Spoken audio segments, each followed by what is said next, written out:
Kisah kali ini terjadi di negara tetangga kita, yaitu Malaysia. Terjadi pada seorang pria yang bernama Firdaus.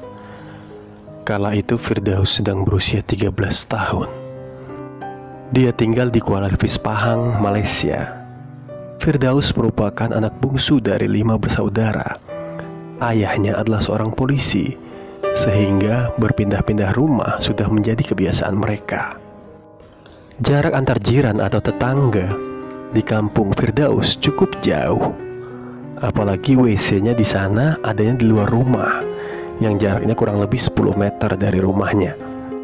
Apabila mereka ingin buang air besar pada malam hari, mereka hanya berbekalkan sebuah senter.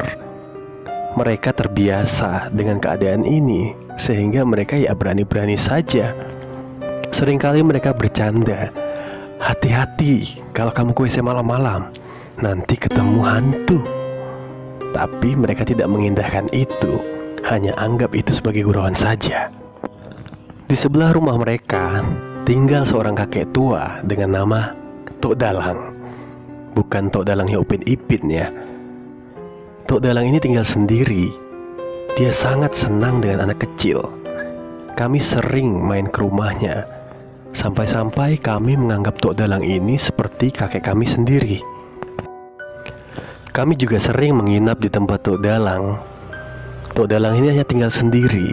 Istrinya sudah lama meninggal, dan dia tidak dikaruniai seorang anak, sehingga dia sangat senang sekali kalau kami menginap di rumahnya. Sayang sekali, umur Tok Dalang ini tidak panjang. Suatu hari dia mengalami kecelakaan lalu lintas, mengakibatkan dia meninggal dunia. Setelah Tok Dalang meninggal, rumahnya menjadi tidak terurus, dikarenakan Tok Dalang ini tidak mempunyai pewaris, sehingga lama-kelamaan rumahnya dipenuhi dengan semak-semak belukar dan kelihatan agak menyeramkan. 2 minggu setelah Tok Dalang meninggal dunia, mulailah peristiwa-peristiwa aneh terjadi. Ada seorang tetangga kami yang malam-malam melihat Tok Dalang sedang mencabut rumput di depan rumahnya. Ada juga yang pernah melihat Tok Dalang melambaikan tangan dari jendela rumahnya ke arah orang yang lewat. Begitu juga dengan keluarga kami.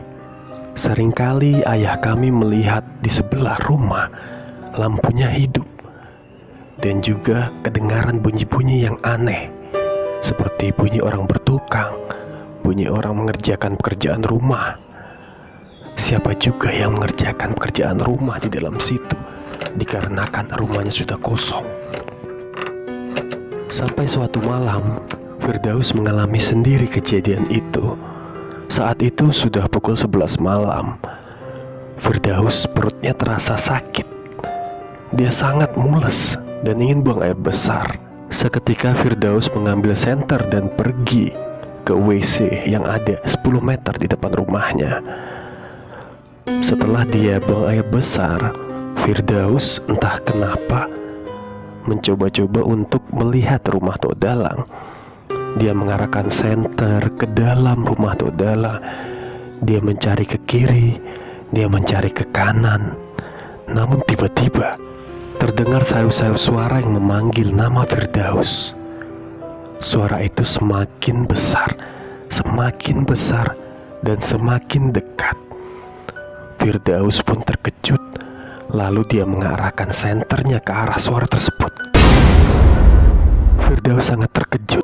Dia melihat sesosok lelaki tua yang bungkuk, dan ternyata itu adalah Tok Dalang dengan senyuman yang sangat menyeramkan. Lelaki tua itu mencoba mendekati Firdaus. Firdaus ingin berlari, namun kakinya seakan terkunci. Dia mencoba berteriak sekencang-kencangnya.